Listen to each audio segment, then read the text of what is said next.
हर व्यक्ति सुंदर दिखना चाहता है और यदि सुंदरता पे कोई बीमारी दाग लगा दे तो व्यक्ति बहुत परेशान हो जाता है, वो बहुत चिंताग्रस्त हो जाता है, वो अपने आप को कोसने लगता है, अपने शरीर से बहुत परेशान हो जाता है।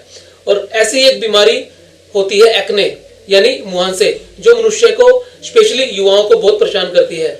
युवावस्था में होने वाली ये बीमारी युवान पीड़िका या एक्ने वल्गैरिस के नाम से जानी जाती है और पूरी दुनिया में लगभग 80% लोग अपनी युवावस्था में इससे पीड़ित होते हैं। मित्रों, आज हम इसी बीमारी के बारे में चर्चा करेंगे, जानेंगे इसके कारणों के बारे में, इसके लक्षणों के बारे में और इसके इलाज के बारे में।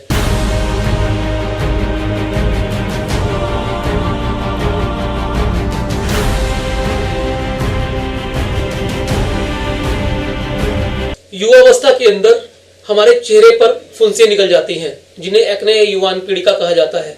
ये फुंसियां फोरहेड पर, फेस पर, चिन पर, शोल्डर पर, चेस्ट पर और अपर बैक पर हो सकती हैं। इन फुंसियों के होने का कारण हमारी ऑयल ग्लैंड्स का ज्यादा एक्टिव होना है, यानी सेबेशियस ग्लैंड्स जब ज्यादा ऑयल प्रोड्यूस करती हैं तो एक्ने होते हैं। ये चमड़ी के नीचे बनने वाला ऑयल जब हमारे डेड सेल यानी स्किन के अंदर से जो डेड सेल निकलती है उनके साथ मिल जाता है और हेयर फॉलिकल के साथ मिलकर क्लॉगिंग करता है, तब ये एक्ने होते हैं, जिन्हें हम युवान पीड़िका कहते हैं। ये मनुष्य को बहुत परेशान करती है। पूरी दुनिया में 80% महिला और पुरुष अपनी युवावस्था में इस एक्ने से पीड़ित होते हैं। ये मनुष्य को स्ट्रेस की अवस्था में ले जा सकता है, डिप्रेशन में ले जा सकता है, एंजाइटी कर सकता है और इसकी वजह से सुसाइडल टेंडेंसी तक बढ़ जाती है, यानी मनुष्य अपने आप को मारने के बारे में भी विचार कर सकता है।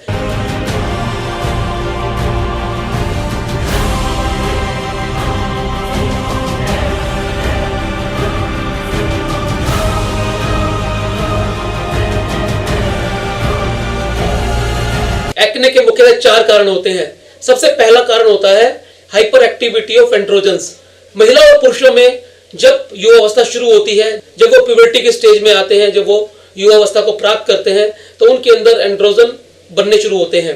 मेल के अंदर टेस्टोस्टेरोन और फीमेल के अंदर एस्ट्रोजन। ये एंड्रोजन मनुष्य के शरीर को प्रभावित करते हैं और उसके अंदर अलग अलग लक्षण युवावस्था के दिखाई देने लगते हैं। इन हार्मोन के प्रभाव के कारण ऑयल ग्लैंड्स एक्टिवेट हो जाती हैं, सीबम ज्यादा बनने लगता है और यह सीबम हेयर फॉलिकल और डेड स्किन के साथ मिलकर एक्ने की उत्पत्ति करता है, जिसकी वजह से मनुष्य के फेस, शोल्डर और अन्य अंगों पर ये फुंसियां दिखाई देने लगती हैं। दूसरा बड़ा कारण होता है फैमिली हिस्ट्री। जब मनुष्य के परिवार के अंदर एक्ने की समस्या ज्यादा होती है, मदर या फादर में युवावस्था में एक्ने की समस्या गंभीर होती है, तब बच्चों में इसके चांसेस होने के ज्यादा होते हैं। यदि पारिवारिक पृष्ठभूमि एक्ने की है तो चांसेस ये होते हैं कि बच्चों में ये समस्या एग्रीवेट करेगी, यानी हम इसको जेनेटिक्स से जोड़ के देख सकते हैं। एक्ने होने का तीसरा बड़ा कारण होता है बैक्टीरिया का इन्फेक्शन।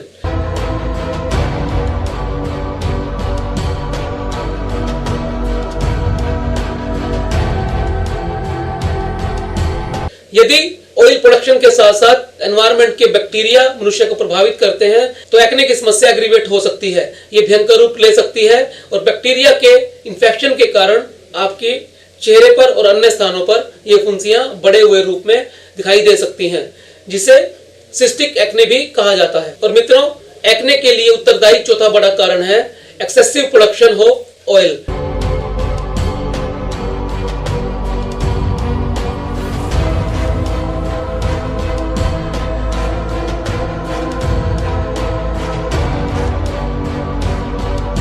जब सेबेशियस ग्लैंड्स किसी कारण से ज्यादा ऑयल प्रोड्यूस करना शुरू कर देती हैं या सेबेशियस ग्लैंड शरीर में ज्यादा होती हैं, जो कि कुछ मनुष्यों में होती हैं, उनको एक्ने की प्रॉब्लम ज्यादा होती हैं, वो एक्ने की समस्या से ज्यादा प्रभावित होते हैं। तो इस तरह से ये 4 मुख्य कारण हैं जिनकी वजह से एक्ने होते हैं। इसके अलावा कुछ फैक्टर्स हैं जो इनको एग्रीवेट कर सकते हैं, जैसे स्ट्रेस, डाइटरी हैबिट्स, कुछ दवाइयां। ये सब कारण एक्ने की समस्या को एग्रीवेट कर देते हैं, उसे बढ़ा देते हैं। तो इस तरह से हमने जाना कि एक्ने के मुख्य कारण और उनको बढ़ाने वाले कारण क्या क्या हैं। अब हम बात करेंगे एक्ने के लक्षणों के बारे में, किस तरह के साइन और सिम्टम एक्ने में दिखाई देते हैं। एक्ने के पेशेंट में बहुत किस्म की समस्याएं देखने में नजर आती हैं।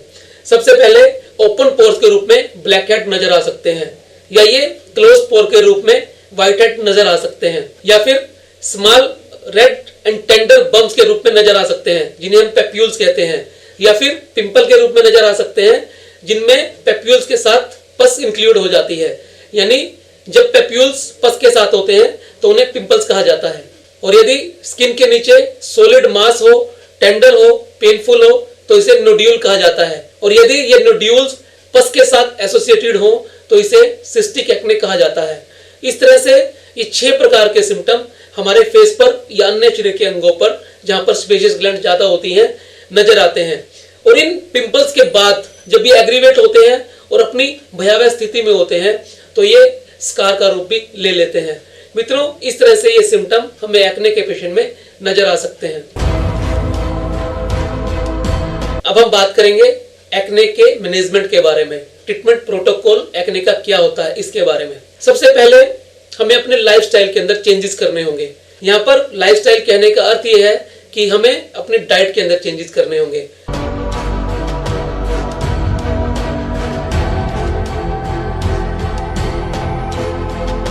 हमें भोजन के अंदर खूब सारा पानी शामिल करना होगा, हरी सब्जियां शामिल करनी होगी, सलाद शामिल करना होगा, और भोजन के वो सारे तत्व शामिल करने होंगे जो भोजन को संतुलित बनाते हैं। इसके अलावा पानी खूब सारा पीना होगा, ठीक से नींद लेनी होगी, स्ट्रेस फ्री लाइफ जीनी होगी। इस तरह से अपनी डाइट में चेंज करना होगा। और इसके साथ साथ हमें एक्सरसाइज मॉड्यूल भी बनाना होगा। हमें सैर करनी होगी, हमें योगा करना होगा, ताकि हम अपने शरीर को प्रॉपर ऑक्सीजनेट कर सकें और स्ट्रेस को अपने से दूर रख सकें। हाइजीन का भी एक बहुत बड़ा विशेष रोल होता है। हमें अपने शरीर को स्वस्थ रखने के साथ साथ उसको साफ भी रखना होगा, ताकि हम उन वायरस बैक्टीरिया से दूर रह सकें जो हमारी स्किन को खराब करते हैं, जो हमारे भोजन को अनहेल्दी करते हैं, जो हमारे शरीर को बीमारियां प्रदान करते हैं। उनसे दूर रहने के लिए हमें पर्सनल हाइजीन पे काम करना होगा। ये थी लाइफस्टाइल की बात। अब हम बात करते हैं मेडिकेशन की, यानी वो क्या क्या दवाइयां हो सकती हैं जो आपके शरीर को, जो आपके स्वास्थ्य को बरकरार रख सकती है, और स्पेशली एक्ने को दूर करने के लिए किस तरह की औषधि या किस तरह की दवाइयां आप इस्तेमाल कर सकते हैं। मित्रों, सबसे पहले हम बात करते हैं होम रेमेडीज की। यदि आपकी स्किन ड्राई है तो आप हनी और लेमन जूस का मास्क अपने चेहरे पर लगा सकते हैं। 1 चम्मच हनी के साथ आधा लेमन का रस, आधे नींबू का रस आपको मिक्स करना है और उसका मास्क बनाकर अपने चेहरे पर अप्लाई करना है। उसे आधा घंटा चेहरे पर रखकर वॉश कर देना है। ये हफ्ते में 1 बार करना है और लगभग 3 महीने तक आपको इस्तेमाल करना है। काफी हद तक आपकी ड्राई स्किन पे होने वाले ये एक्ने ठीक हो जाएंगे। यदि आपकी स्किन ऑयली है तो उसके लिए आपको एलोवेरा या टोमेटो के जूस का मास्क अपने चेहरे पर अप्लाई करना है। इसे आधा घंटा रखना है, हफ्ते में 1 बार करना है और 3 महीने तक इसे इस्तेमाल करना है। अब खाने वाले औषधि की अगर बात करें तो आयुर्वेद के अंदर दवाइयों का भरपूर खजाना छुपा है। उसी में से ही आरोग्यवर्धिनी बटी, आप सबने नाम इसका सुना होगा। आरोग्यवर्धिनी बटी एक आयुर्वेदिक एंटीबायोटिक एंटीसेप्टिक होता है जो एक्ने के लिए विशेष तौर पर लाभदायक होता है। और यदि आपको फ्रेश एलोवेरा जूस मिल सके तो वो ज्यादा अच्छा है। 20 ml फ्रेश एलोवेरा जूस के साथ 1 गोली सुबह और 1 गोली शाम को खाने के बाद इस्तेमाल करनी है। 1 महीना करने के बाद इसे छोड़ देना है। काफी हद तक आपको एक्ने की समस्या से राहत मिल जाएगी। और यदि इन सब के बावजूद भी आपको कम फायदा मिलता है तो आप अपने चिकित्सक से अवश्य सलाह लें, क्योंकि एक्ने वैसे तो सेल्फ लिमिटिंग बीमारी मानी जाती है, यानी अपने आप ठीक होने वाली। ये 15 से 30 साल तक के युवाओं को ज्यादा प्रभावित करती है। इसके अलावा ये किसी भी उम्र में हो सकती है, लेकिन अमूमन 15 से 30 साल तक की एज जो एंड्रोजन्स यानी हार्मोन की कम ज्यादा होने की अवस्था होती है, उसमें ये मनुष्य को ज्यादा प्रभावित करती है। यदि इन सारी ट्रीटमेंट ऑप्शंस को फॉलो करेंगे, अपनी डाइटरी हैबिट्स का ध्यान रखेंगे, लाइफस्टाइल चेंजेस करेंगे और होम रेमेडीज का इस्तेमाल करेंगे तो काफी हद तक आप अपने एक्ने की समस्या से बच सकेंगे। एक्ने की समस्या जो दिन पे दिन हमारे लाइफस्टाइल चेंजेस के कारण, हमारी खान पान की संस्कृति और भाग दौड़ जिंदगी की वजह से बढ़ती जा रही है, उससे आप निजात पा सकेंगे। मैं उम्मीद करता हूं आपको ये वीडियो अच्छे लगे होंगे। आप इनको लाइक करें, शेयर करें, कमेंट करें, चैनल को सब्सक्राइब अवश्य करें। मिलते हैं अगले वीडियो में फिर एक नए विषय के साथ। तब तक के लिए नमस्कार, जय भारत, जय हिंद।